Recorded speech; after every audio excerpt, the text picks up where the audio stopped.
Hello, everyone. Good afternoon, and welcome to the 2023 EcoInternet launch. One of the special items are already on stage, you can see right next to me, but I really want to do a little bit of an introduction to what the EcoInternet Index is. So after the pilot that we had in the previous year, we are officially launching the EcoInternet Index. And this launch looks at 14 different jurisdictions across Asia-Pacific region. And we're especially launching it here at the IGF in Kyoto because we're looking for interested partners and collaborators to be able to expand this EII index across the region. Within the APAC region, we're looking for partners who can help us implement any of the policy recommendations and next steps we want to take. And then also we are very interested in looking for collaborators outside of the Asia-Pacific region for these people who are interested to be able to bring this methodology to your home region, or maybe we can collaborate further to see how we can have, in time, in the next few years, a good set of data and literature so we can have comparative analysis and studies across intra-region, inter-region, and also globally. So without further ado, I'd love to introduce to us, to all of you, our panel here. Right next to me, we have our longtime partner, Sylvia Cadena. She is the CEO of APNIC Foundation. Thank you, Sylvia, for coming.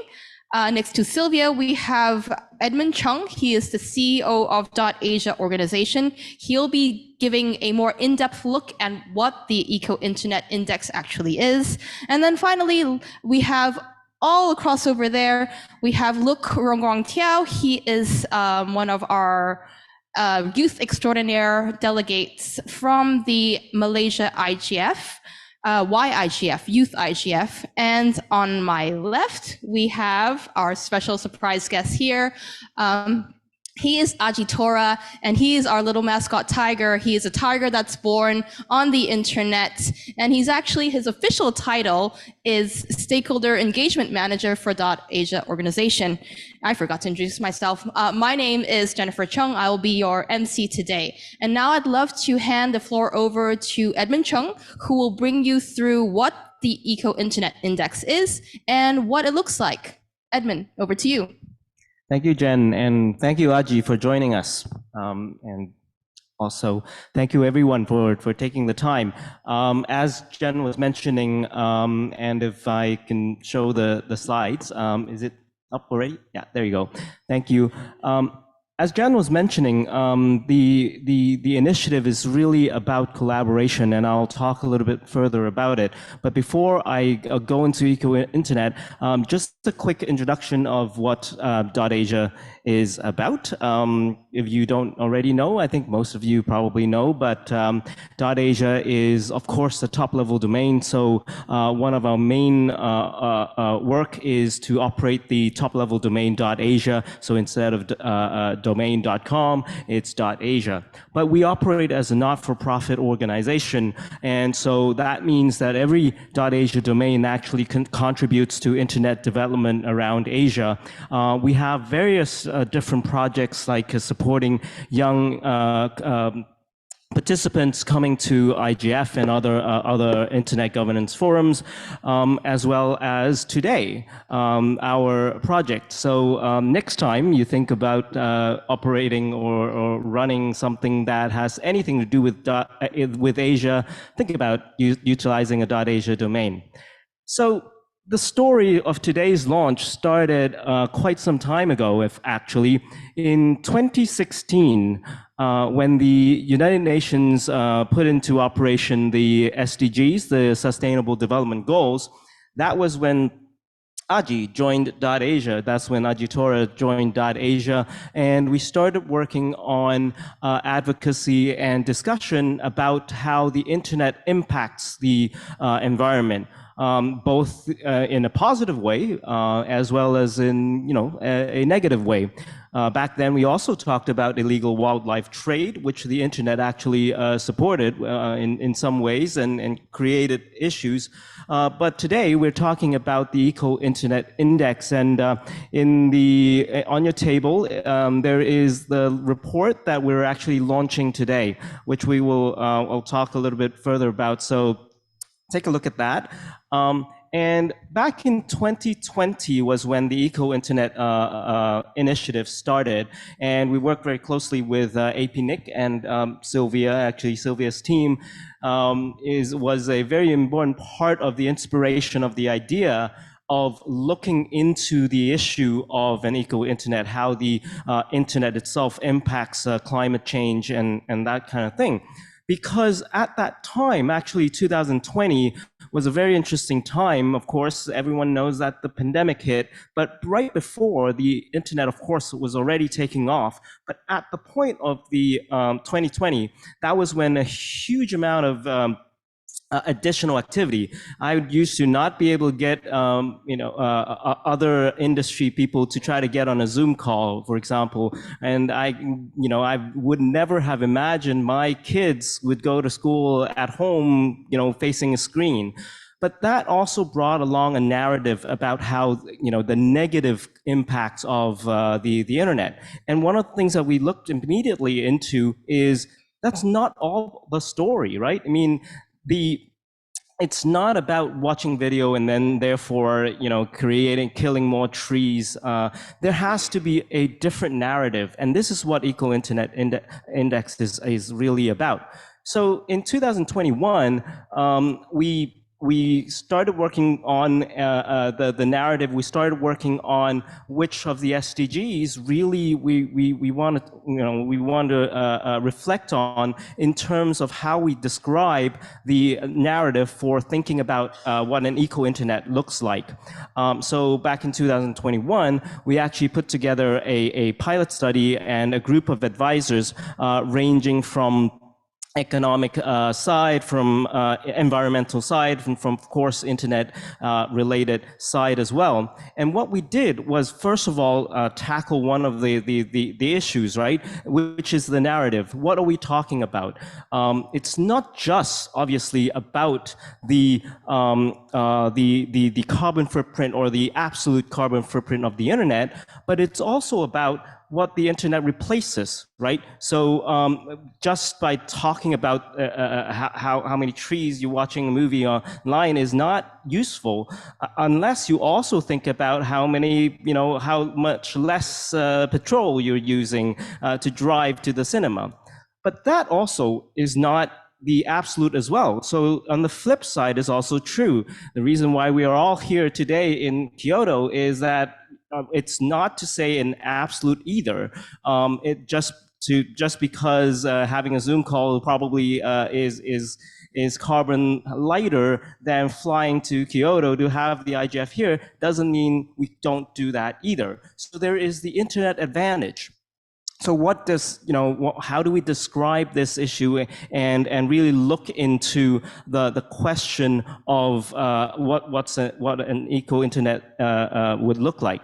That was the start of the program, and this is what we're launching today. So back then, what we did in 2021 for the study was to look into the factors, and with the guidance from the advisory group, we created a framework to think through how to really look at the eco-friendliness, and we ended up with three main axes. Basically, the economy axis that looks at the internet usage and also digital transformation. The energy axis, which looks at the energy source that powers the internet, and the efficiency axis, which is the efficiency of the network itself, the network capacity and the speed and so on. So each of them have, I can spend a very long time talking about very complicated math, actually not that complicated, but the details of it, but you'll find it in the book. Instead, I will actually ask my kids to introduce the EcoInternet Index. Global carbon emissions bounced back after the pandemic to the highest level ever recorded. and the internet's carbon footprint is part of that growth. How should we think about the eco-friendliness of the network? The EcoInternet Index looks at 3 dimensions: economy, energy, and efficiency, linking and balancing between the positive aspects of digital transformation along with the negative draw on power consumption. The economy axis looks into the internet's relative carbon footprint against the displacement of old economy trade by the digital economy. The energy axis zooms in on the carbon emission factor and renewable energy sources that power the internet. Finally, the efficiency axis considers connectivity speed against the excess capacity that is supporting the network. Of the 14 Asia-Pacific jurisdictions studied this year, New Zealand and Japan came out on top. New Zealand had an early start, having built the first hydroelectric power plant in the southern hemisphere, dating way back to 1885. Japan was one of the largest oil and coal consumers in the world as recently as 2019, but is now Asia's third largest producer of renewable energy. Both countries rely on sound policy intervention. New Zealand had a head start, and Japan turned things around with impressive digital transformation. Together, we must work in a multi-stakeholder way with our industry and governments to make the internet more eco-friendly. To learn more, go to EcoInternet.Asia. Do more, waste less. And do more, waste less is the overarching kind of theme and the narrative that the project really latched on as we look into the issue. So again, I won't go into details, but what you will find in the report is actually quite detailed analysis of the balance. For example, digital transformation versus the internet's own carbon footprint, because they themselves are related. And here you see that as the short video mentioned, New Zealand is actually doing quite well, Japan as well. But that doesn't mean that they are really top on each of them. It's the balance and that calculates eventually the indicator, which is the interesting part that we think is a big part of the EcoInternet Index. Similar to this, you look at the energy, and again, it's always a kind of balance. Kind of what renewable energy is being utilized, how it's utilized to support the internet. And then finally, on the efficiency axis, it's actually about the network capacity and whether it's the overcapacity and whether it's efficiency in terms of variance of the network traffic patterns are indicating. Again, I want to highlight that this is not an absolute amount of the carbon footprint, not an absolute amount, but is looking at indicators to see how within a particular jurisdiction it is doing. Another important thing about the initiative is to be able to have comparative studies so that we can compare between different jurisdictions and large and small countries. And what we did find out, and really the kind of the narrative, is that carbon conscious users make a difference. Industry practices do make a difference. And of course, 2 core issues. One is that the energy that ultimately powers the internet is, of course, crucial. But then when we look at that, it's all about the digital economy replacing more carbon-heavy kind of old economy trade.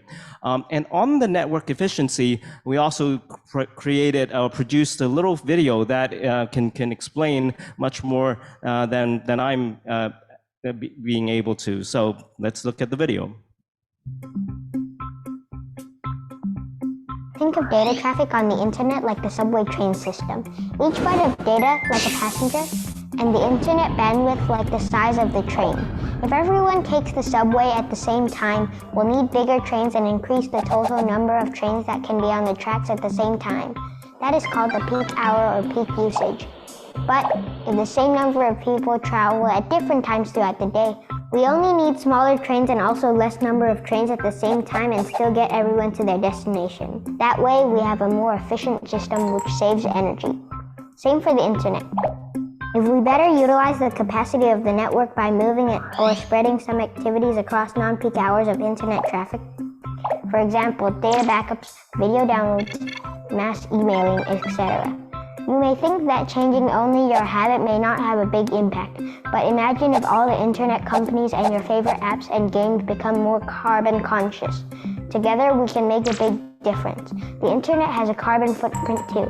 Together we can do more with the internet and waste less by promoting more efficient use of network infrastructure capacity. Don't forget to use more renewable energy sources too. To learn more, go to EcoInternet.Asia. Do more, waste less.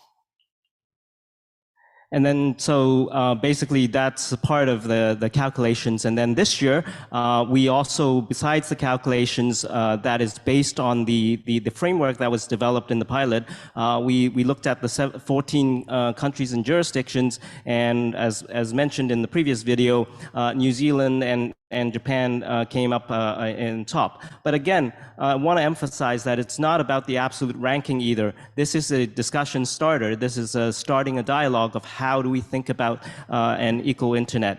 And so one of the things is also that we looked into the particular ones, like the high scores, and actually we also looked into the low scores and did a bit of a background study of it. What we did find is also, they're really interesting comparisons, and also one of the things is that for Japan and New Zealand, especially New Zealand, the policy initiatives that they put in place for supporting a greener internet or the energy grid actually came more than 20 years ago, versus Hong Kong and Singapore, which is like at the bottom of the index, which only came last couple of years.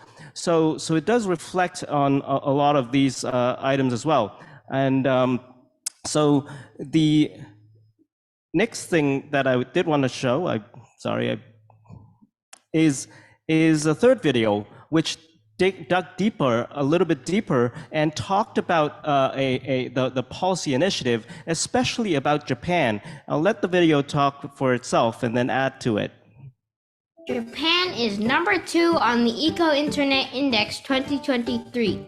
Not only did Japan turn around its reliance on fossil fuels, it is tackling climate poverty at the same time. And partnering with nations around Asia to decarbonize with clean and reliable energy, which helps eradicate poverty and drive economic growth.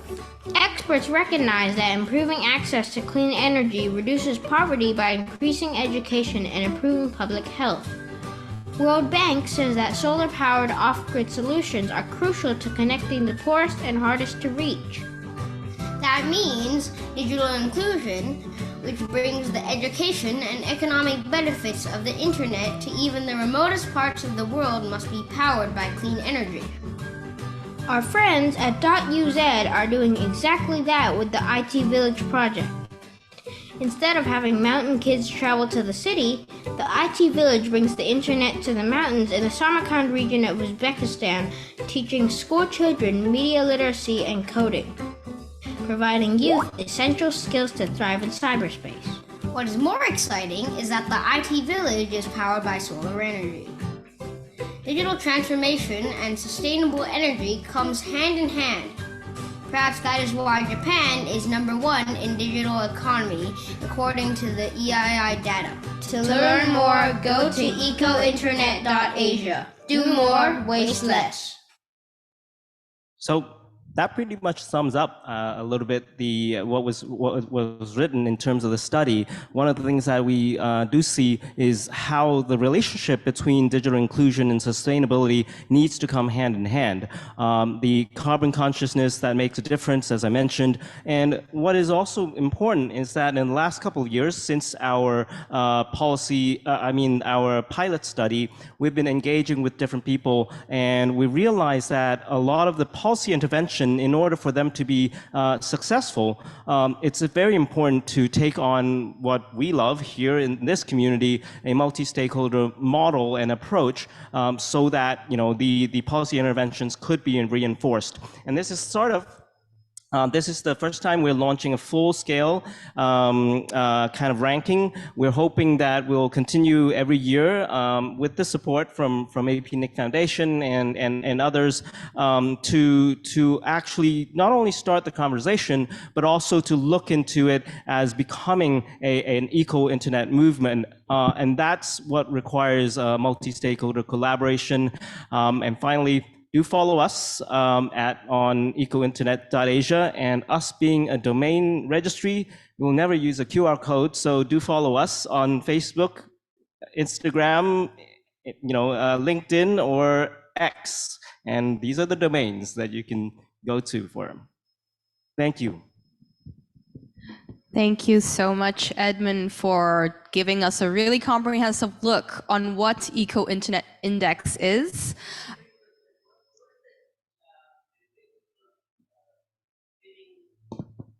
I'm sorry, can we have a mic for a question? Sorry, that thing you started with, Netflix streaming, what's the cost of it? Oh, sorry. If you can keep showing my screen as well. Yeah, go ahead. I thought you didn't show the cost. Yeah, so there was during a period of time, they like to, if you can show my slide, but that's okay if you don't. So there was a period where there was a lot of people creating a kind of narrative that the increasing use of the internet actually has a big impact. That is true. It's not, it's not that necessarily it's a completely false claim, but of course there are different ways to calculate the absolute carbon footprint of a Netflix video, because it depends on the device, it depends on this, it depends on many things. But the bigger question whether is not to stop, to use less internet. It's not to, writing shorter emails doesn't help the internet to become greener or more eco-friendly. So part of the EcoInternet initiative is to look at what actually makes a difference. Does that make sense? There's no figure. Oh, there is in the articles, but that's not what we focused on yet. I mean, we can take some other questions, or we can hear from our long-term partner. Either or, we are multi-stakeholder here, even in our process. Okay, so I'd like to give the floor to Sylvia. Sylvia is from the APNIC Foundation, as I mentioned in the beginning, and a long-term partner of DotAsia, and especially on this project as well. Sylvia, a few words from you. Thank you, Jen. My apologies for the croaky voice. I just want to say that DotAsia was part of how the East of Asia grants were initially established. Back 15 years ago, you were our partners to get us off the ground. And it's really nice to see how partnerships evolve over time. And now that we are under the umbrella of the APNIC Foundation, able to support the work that you do, it's so kind of calls full picture. And I think that for all of us in the room, we will all be at some point in the opportunity to support the work of others. And either you do it because you want to share a podium with a tiger, or you do it because you care about how green the greener internet, or because you care about the people that use it. I think it's very important that you just make a pause and reflect on how it is that you are contributing to that change, instead of only expecting others to do the job. I think it would probably be safe to say that it wasn't expected that a domain name organization was going to tackle an e-index research, right? So that was probably something that was out of path, let's say. And I want to commend DotAsia for the many projects that you have done in that regard, when you go above and beyond what DotAsia is supposed to be doing. So after that, I would just like to give a brief pellet of what the APNIC Foundation is.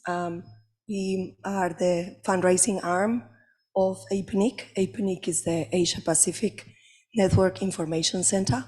we allocate the IP addresses and ASN numbers that all the network operators need to connect their customers and networks to the internet in Asia Pacific. And we cover 56 economies in the largest region in the world, with the biggest population, the biggest number of languages, and the biggest number of kilometers to cover, and the highest mountains in the world, and the biggest oceans also. So challenges in terms of connectivity, deploying connectivity, learning about energy and power, learning about efficiency are very, multiplied many times over by each and every one of those elements. So the foundation is working to try and build partnerships with organizations in the region and outside of the Asia-Pacific region that are interested to look at different ways in which we work and collaborate, in ways that we learn about internet infrastructure through the 3 programs that the foundation has. So we work in inclusion, infrastructure, and knowledge. And our 3 programs have a technical and operational focus, mostly on network security and operations. We have a very strong mandate on gender and diversity. We are trying to bring not only women into the space, but also gender diverse network engineers that are not very visible in this community at all. So we welcome you all to a session that we have for the Switch project that is coming up in the next few days. Don't ask me when, please look at the program. It's too complicated to remember. And we are also trying to have conversations, as Edmond was saying, on the issues that we are concerned about and the things that we are learning. So we are trying to convene dialogues where we go a little bit extra than the dialogue. We need people to put their money where their mouth is. We need that organizations that are contributing to the development of the internet put money into the things, no matter how big or how small, into the solutions and the problems that we are trying to address and understand.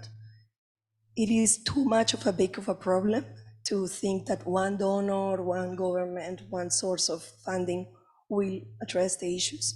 So Jen has heard me saying this many times, but it's this multi-stakeholder approach to funding also, where it's not to contribute to the programs of the foundation, although of course we welcome that, but it's about looking at where is that you are supposed to, where is your purpose, what is your value, how you align there, and how you put some of your money or the money of your organizations into that space. Because these problems need a lot of work to be able to be solved. It's not only thinking that the technical companies are deaf and they are not listening to the studies that are coming up. They have other issues. It's not that governments are not listening to the problems. They have problems of procurement and allocation of budget appropriations. So that's another problem. Civil society have limited access to funding. Aid agencies have country priorities and cannot look at that country where they are supposed to be working, although they know they're supposed to be working there. So we need a global, a regional approach to this, understanding how these studies can be taken into action. And conversation starters, as Edmond was saying, are something that is very important to invest on, because we don't know what we don't know. So having some data, having some information on the table that we can speak on is very important to find common ground. And I encourage you to take the rest of the week to find your tribe at the IGF, find people where you are building that tribe, that you need that people out there to be discussing the same things that you care about that are in Timor-Leste. As I see one of our project participants is here, Dulce from Timor-Leste. She's speaking on the main session on environment that Edmond is moderating. So it is very important that people from developing countries, people from developed nations listen to each other and learn from these studies that are out there and just put that extra bit of effort to take some action oriented after that. This conversation with DotAsia about the Eco Index started on I'm going to say on a very sad note, when a dear colleague and friend and pioneer of the IGF passed away a few years ago, Ian Peter. And he was one of the founding members of the Association of Progressive Communications that is pretty much guilty of a lot of the work that I've done in 30 years working in this space. So these grants are in honor of Ian's legacy, and we are here very proud of keeping the torch on. And that's the end of my voice. So I will pass on the microphone to you. And I really encourage you to consider to partner with this. And there is a tiger involved, so you can't get better than that. Thank you so much, Sylvia. And I love that you said find your tribe at the IGF. You all being in this room, I'm going to consider you part of our tribe here, since you're already interested and carbon conscious and seeing how we can do better and make a greener internet. I'd like now to turn over to, I think, the youngest person on this panel up here, Luke, as part of Generation Z. What are your thoughts on carbon consciousness, on how do you think we can take action? All right, thank you, Edmund, Jennifer, and Ajitora for giving the youth a voice at this table. My sharing has three parts. Firstly, I'll summarize what I was able to learn from the EII pilot report. And secondly, what actions the youth like myself can take. And lastly, my takeaway message. So first things first, from an APAC youth point of view, the EII illuminates the potential the internet has in creating a sustainable future. So after reading the report, I was able to see that the internet significantly improves some traditional activities or industries that may be more carbon heavy. For instance, generally speaking, a common pastime of my peers, which is streaming a movie. So I read that it may be more sustainable than driving to the cinema to watch the same movie. And secondly, the EII highlights things that even we, the youth who are digital natives, might not be aware of. For example, sending our best friends funny TikToks does come at the cost of a few grams of CO2. And all this eventually adds up to not only in terms of lots of laughter, but also it may have effects on the environment to a certain extent, which I will touch upon later.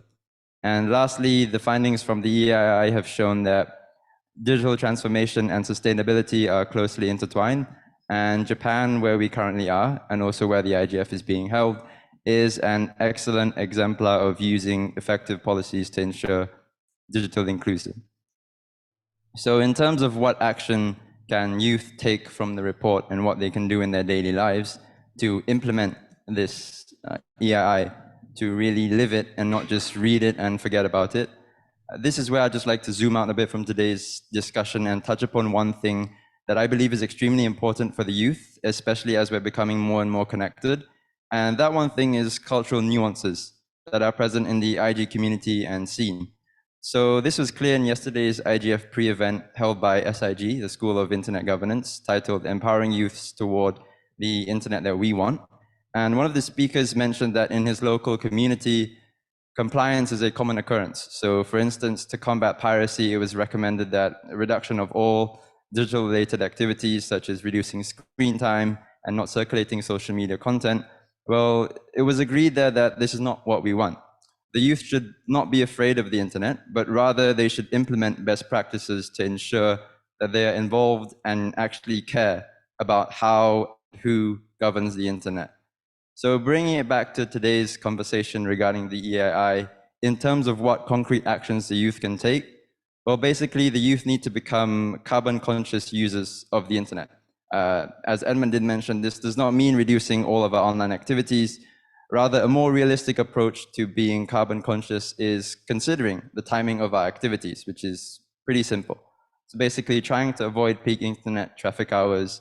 And what we're seeing is that for the youth, it's really about living a sustainable lifestyle that is integrated with the eco-internet and not just some token action that you tick off our to-do lists. And my takeaway message is that by leveraging the EEE axis of economy, energy, and efficiency, the EII is able to present a set of indicators to consider the eco-friendliness of the internet infrastructure across jurisdictions. And this really paved the way for sound policy intervention coupled with digital transformation. And if you're interested in learning more, one thing that I personally found, which is the videos on DotAsia's YouTube channel, I found them really concise and impactful and maybe youth-friendly. So coupled with the report, it really helped me digest all the data and statistics easily. So yeah, let's bring the eco-internet into fruition by implementing the EAI. Do more, waste less. Thank you, Luke. That's our tagline here. If there's anything you can take away, is do more and waste less. Now, I think we have, if there's any comments or questions from the floor or any people really wanting to come up and collaborate with us, if I don't see anything here, maybe we can invite Aji to the center. And if you are interested to come, and we'll have a group photo with Aji to end. All right. Feel free to come up and we'll have a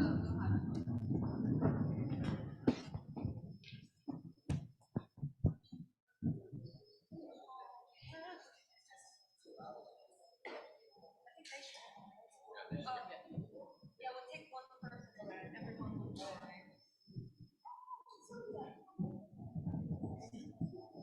All right.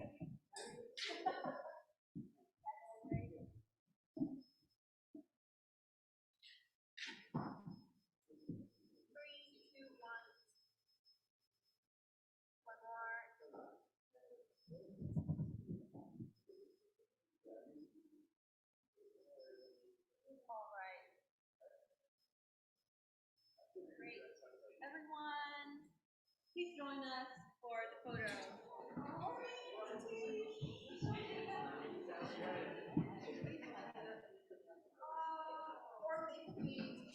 Unless, I don't know. Okay, so you want us to come down? Oh, no, just take a photo. Yeah, it's better. Yeah, it's better that way. We can grab all the other people in front. Along here? Oh, okay.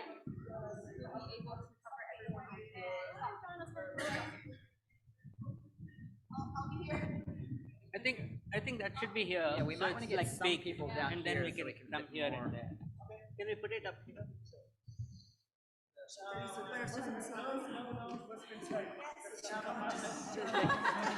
You know how to do table dance.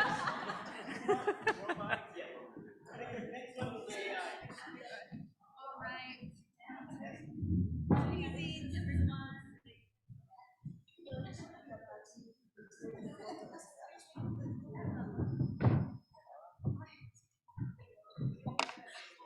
Okay, maybe if we can move a little bit to this side. But I do a stay. Yeah, yes. Perfect. All right. 1, 2, 3, smile. One more, yes. One more. 1, 2, 3. 1, 2, 3. I will eventually. Okay, one more phone first. We'll join later. All right, one more here. 1, 2, 3. One more. And I will. Yes, and I will join. And I take your time. You come here.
So thank you everyone for joining. Aji will get some rest, and we'll probably come back out later on, and you can meet Aji at our booth in the IGF Village. So thank you everyone for joining, and this is the end of this session.